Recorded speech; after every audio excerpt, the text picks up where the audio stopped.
What's going on, everybody? Welcome to another episode of Buckeye-Film-Breakdown. As always, I'm Jeremy. Opposite side of the screen, we got Slate. Wanted to hop on here, talk all things Portal. We are a week away, roughly, from the closure of the Portal window outside of the teams for the national title that are playing for the national title. So we just wanted to kind of bring everything full circle. Obviously, for everything we've put out content-wise this week, as there's been a ton. Check over on Buckeye-Film-Breakdown.com. Tap in, join the community. Got a cool little chat going on. Everybody throws out just random happenings and things like that. Buckeyes get a boom today, because according to most of the Ohio State fan base, the world is falling. Yeah, man, it's patience, and it's important to understand that. We found out, with the receiver that we got, McEwen from UTSA, that they were trying to keep it on the hush. They didn't really want that information to get out there because he was going to be a hot commodity because he can take the top off of a defense.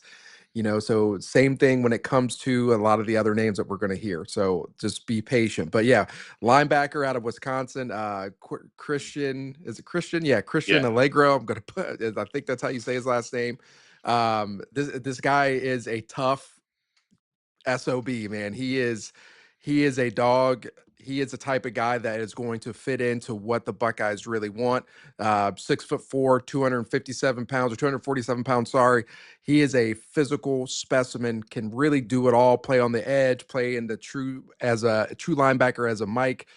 He can just do a lot of different things. He's a really athletic guy. Made some great plays against the Buckeyes this year. And so I know Jake did some things on the opening drive, shared some clips of him making some plays. We'll kind of dive into that a little bit more and how he could fit into the Buckeye scheme. But this is a guy that you're adding to the linebacker room that is going to be needed for depth because you got to remember we're losing, and we're going to touch on it here in a little bit. We're losing Sonny, we're losing Arvell.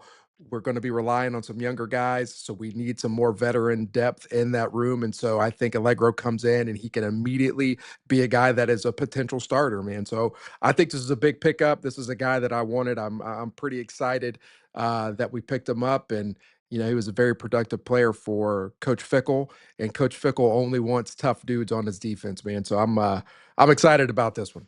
Yeah, absolutely. I feel like Peyton Pierce, Riley Pettijohn are probably slotted in as starters with him. I don't think he came here to sit. Um, Yeah. 3-3-5 defense. There's your third guy. Yeah, dude's good.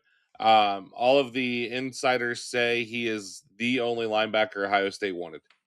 That Laurinaitis got his guy. This is a dude Texas wanted. Um, and to pivot off of that, just bringing up Texas, for as bad as the Ohio State fan base thinks Ohio State's got it, there's something going on in Austin, man. Yeah, and you remember some of the comments that Sark said on the Pivot podcast where he said if you go in the portal, like you're not coming back. And it's great to have a stance on those things. And but I don't know if that maybe had an effect on some of the ways that the people view or some of the players view the program. I don't know, man. I think there may be something going on, but yeah, man, there's a lot of things happening down there. So I think Buckeye Nation needs to we could settle down a little bit, man, because we did just win a national championship last year, so the sky is not falling. No, not at all. I do think I saw this comparison somewhere, and it really got me thinking that it's very true. This initial wave we have seen is similar to that first 3 or 4 days of NFL free agency, where you're not necessarily setting the market, but teams are overspending. They find Yeah. a guy that they are hell bent that they want, and they're like, I don't care how much it costs me. I'm gonna go get this guy. And Ohio State's not gonna play that game No. because A, yes, there are needs, and that's where we're gonna go with this conversation, right? Immediately following this little nugget. But Ohio State has shown a propensity to be thorough and to slow roll stuff. And I know the fan base hates it, but yes, this is still the wild, wild west. Yes, there's the $20.5 million cap for revenue sharing. Who cares? That's just one stream of NIL. Yeah. Yeah, and I am of the mindset as I don't mind the Buckeyes being patient and working in a manner where they want to be thorough. I appreciate that. I don't want to be that program that it's known for the checks not clearing. I don't want that. I want to be known for the program that is doing right by the Yep. guys and paying the players who are producing and representing Buckeye Nation in the right way, and then going in the portal and getting guys who are productive players wherever they were. Like, I want to be known for that program. And so I appreciate that Coach Day is that way. Is it frustrating at times? Absolutely. It does suck where, there is a guy in the portal that you wish or you think you can get, and maybe you just get outbid for them. Yeah, that does suck. But at the same time, like, I appreciate that thorough approach. I was listening to a clip today on Twitter, and it was Coach Signetti, and he was talking about his philosophy when it comes to recruiting and when it comes to the portal, and he was so serious. He didn't like, there was no stuttering. He looked the reporter dead in the face, and he was like, "This program is built on production over potential." And I just that was something that really like resonated with me when it comes to this modern landscape of college football. It is not about what you can be projected to. It's about what have you done, Yep. because that is what we need to fork out our money for, right? Yep. The days of us, unless you're Jeremiah Smith, unless you're going to come in and be an impact player right away, the days of us paying top dollar for these high school kids, it might be dwindling slowly. And so, like, this is just the way the Buckeyes are in the middle of a culture change when it comes to the way they construct their roster.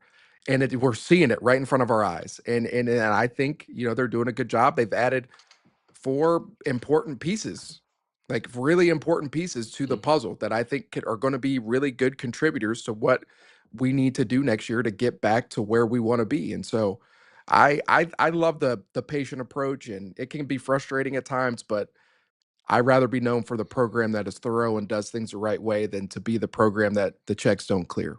Yeah, absolutely. And I think that you're going to see, like you said, there's definitely a shift coming. No, Ohio State is not going to not recruit high school kids. Yeah. Recruiting is still going to be in some way the lifeblood of your program. But the days Yep. of 30-man classes are gone. Yeah. You're going to see like a 20-man class with, like, let's say 10 dudes, and then, filled out with contributors, that type of thing. In the 27 class, we've already seen them starting to pay up for some guys. David Gabriel George, your check's ready. I mean, that's the next guy that is that open checkbook guy. Um, so you hit on it. You said that we've added 5 guys. We haven't really talked about those guys on air. We've put out content about them. Um, Mason Williams, tight end from OU. The last time we went to OU for a tight end, it worked out really well. And this dude's kind of in that Yep. same mold. Yeah, I agree. I think Will Kazmarek is somebody that often gets overlooked for the impact Yeah. that he had as a tight end for us. I think Will Kazmarek is going to make a really good professional NFL tight end because Luke he's a really Farrell. good blocker. Yeah, exactly. He's a really good blocker, and he's an underrated pass catcher. I think he can do a lot of good things, and he did a lot of great things for us. And so I think Mason is somebody who the Buckeyes almost offered. Like, they were really monitoring him his senior year out of Mogadora, or however you say the high school Mm. that he went to. They were really paying close attention to him out of high school, and so they liked him a lot from high school, and then now he's a Buckeye. Yeah. And then the least sexy position on the football field, but the most overlooked, unless you know ball, and that's long snapper. Um, Oh yeah, the man. Buckeyes had Dalton Riggs, long snapper from US or UCF. Um, it's a necessity though. You basically didn't have one on the roster at this point. Yeah. You had one graduate, I believe, and one enter the portal. Uh, Yeah. and then to go back to USF and bring back our friend John Walker. Buckeyes Yep. recruited this kid hot and hard. D tackle. I didn't realize how physically close he is to Caden McDonald, like He's a big measurables dude, wise. man. Yeah. 2023 freshman All American. I know you like him a lot. Like him a lot. I think when he's healthy, he can do a lot of good things that are very similar to Caden McDonald. I don't think he's as good as Caden McDonald, but you're talking about a kid who has a lot of production when he is healthy. Like you said, freshman All American, did some good things this past season. I enjoy bringing these type of guys in, and if Coach Patricia is going to be here, it's clear that this is the type style of defense we're going to run. We need more big bodies like him. And so this was a good pickup. We're going to have a film room coming up on him, or an opening drive, and figure out how we're going to format it.